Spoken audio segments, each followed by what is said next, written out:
To kick things off, though, it's the top 50 funds, the issue that was out last week. It's online now. Hopefully, most listeners will be familiar with the idea. I mean, it's quite self explanatory in one way, Dave, but you've been running it, you've been compiling it for several years now. Why don't we start with the thinking behind the list and talk a bit about how we structure it? Because clearly, there are thousands of active funds out there. Very few of them are doing something particularly notable, let's say. But so how do we begin in filtering down that list, and how do we work out which ones are the ones we want to highlight? Yeah, so as you said, there are thousands of different choices. We like to maybe highlight a more concise selection. It's a mixture of qualitative and quantitative in terms of the process. So we speak to a pretty wide panel of investment specialists, people from the industry, and kind of get their thoughts on what they would do about the list this year, what they would keep, what they might remove or add. And we also, of course, look at things like returns and the composition of funds when we're kind of weighing up whether they still kind of merit a place. And I guess, as you mentioned, many active funds don't really seem to justify their place in portfolios always. So we're looking for ones that differentiate themselves notably from, I suppose, passives and seem to be doing something that would either complement, the likes of a tracker fund or might work out quite well if things were to go wrong with the tracker fund. The most obvious examples are, things like global funds. There are many that kind of take a very different approach to the kind of US and Mag 7 heavy offering of an MSCI World Tracker.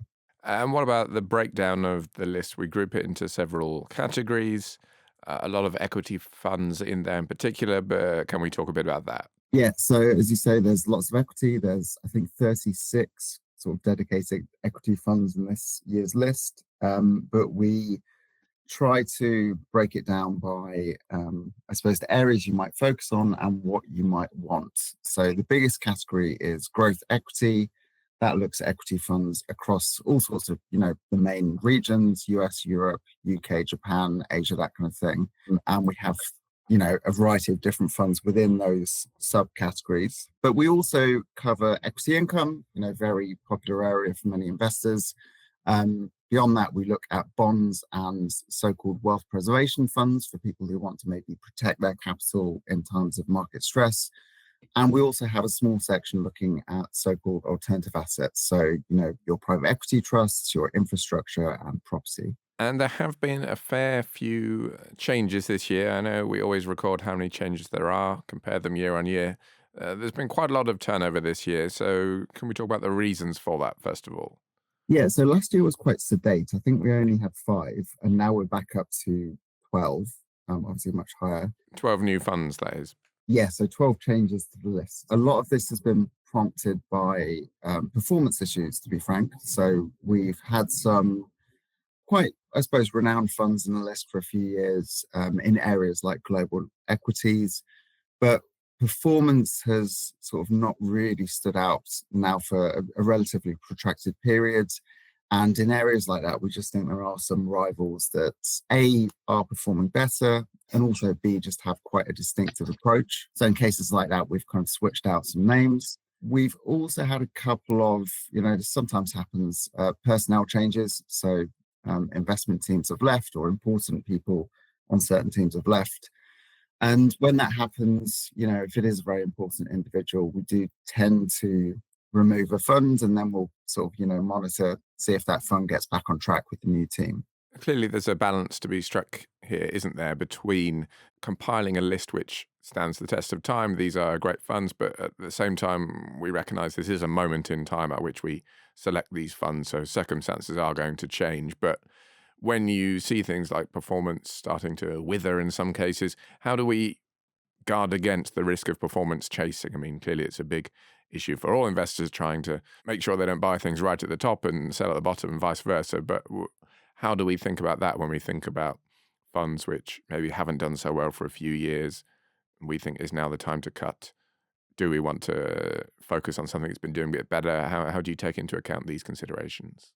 Yeah, it's quite a tricky one, and I don't think there's any, very exact kind of set process to it. It's more of a judgment call per fund. But I think generally, for example, if a fund is still not performing well, if we were to keep it in the list, and there's a UK equity fund that might be controversial here, we basically would need to explain why it's underperformed, and is that what you would expect? So, one UK name has been struggling a bit, but to be fair, it does have a growth investment style which hasn't done as well in the UK, and it does focus more on things like kind of smaller companies. So in that case, we kind of feel it does make sense that it's underperforming at the minute, and you might actually expect that, but it's not become a bad fund in its own right. And then I suppose on the other side of the coin, if a fund is performing well, you just want to, I don't know, you want to kind of see repeated strong returns, and you want to sort of look at what's in the portfolio and argue that it's not just a blip and they're not taking sort of excessive risk or that kind of thing. But it is, yeah, it's a very kind of idiosyncratic choice for each fund. Indeed, yeah, that makes sense. So let's get to the meat of the issue then. Let's talk about a couple of funds that have exited the list and a couple that have joined this year. There's a few to choose from here, but why don't we talk about maybe a couple that stand out? Starting with maybe new joiners, and that will probably lead us naturally onto funds that have had to make way. Yeah, sure. So one really interesting new joiner in the global category, which has seen a few changes this year, is probably a bit less widely known. It's called Ranmore Global Equity. So in the list, we already have some kind of like growth funds and some funds that are focused on quality companies. This is a global value fund. It's generated some very strong returns in recent years to kick off. But I think what's really interesting about it is that it's just so different to your typical global fund in terms of where it invests. So it only has 18% of its portfolio in the US, compared with say 70% in a tracker. And it puts a lot of its money into Asia. That's about 43% of the portfolio, and about a fifth in Europe. And for example, in a recent update, when we looked at a fund, it was talking about how it's really benefited from this fillip for South Korean companies. And it's very rare that you would see a global equity fund going this far beyond developed markets. So it just seems to offer something very different, diversifies away from other kind of big global funds, and it has the returns to back it up as well. And then to mention one other name that we've added to the list, I'll move over to the equity income section. So this year we've seen a few kind of global income funds doing pretty well, as we've seen things get a bit rockier for global markets in general. And one name we've added to the list, which has an interesting approach again, is Artemis Global Income. So some of the other global income funds we have on the list are a bit more total return focused, but this does focus on yield, and it has a bit of sort of a value approach again. Doesn't focus so much on the US compared with the the benchmark, and delves into areas like Europe, for example. Yeah, again, it just offers something very different to what you might find in a sort of conventional global fund. And what about a couple that have left the list? So one big name that's left the list, and to be fair, people may have been selling out of it in recent years already anyway, is Lindsell Crane Global Equity. That's an interesting one. Obviously focuses on kind of quality companies, has a big focus on the UK as well, but has kind of been pretty pedestrian in the last few years. And while it hasn't necessarily transformed into a bad fund or has a bad process suddenly, there are just so many kind of interesting rival global funds out there. And we thought it made sense to instead kind of highlight a couple of more interesting names. And one other name we've dropped is a US small cap fund. That's the Brown Advisory US Smaller Companies Trust. We quite like the idea of having US small cap funds in the list as a sort of differentiator against, say, the S&P 500. But this trust has just really struggled in terms of performance in the last year or two. And there are also some concerns that as a trust, it now has this pretty limited market cap, and that could leave it vulnerable to being absorbed or being wound up or something like that in future, as we've seen with so many investment trusts in the last couple of years. Yeah, that seems like a sensible point and something to guard against. Let's talk about lists past and present then, shall we? Because as I said at the top, you've been doing this for a while now, for a few years. And has your thinking about how you structure the list, how you create it, changed over the time you've been doing it? And how has the list changed in terms of those general, perhaps, guidelines over that period too?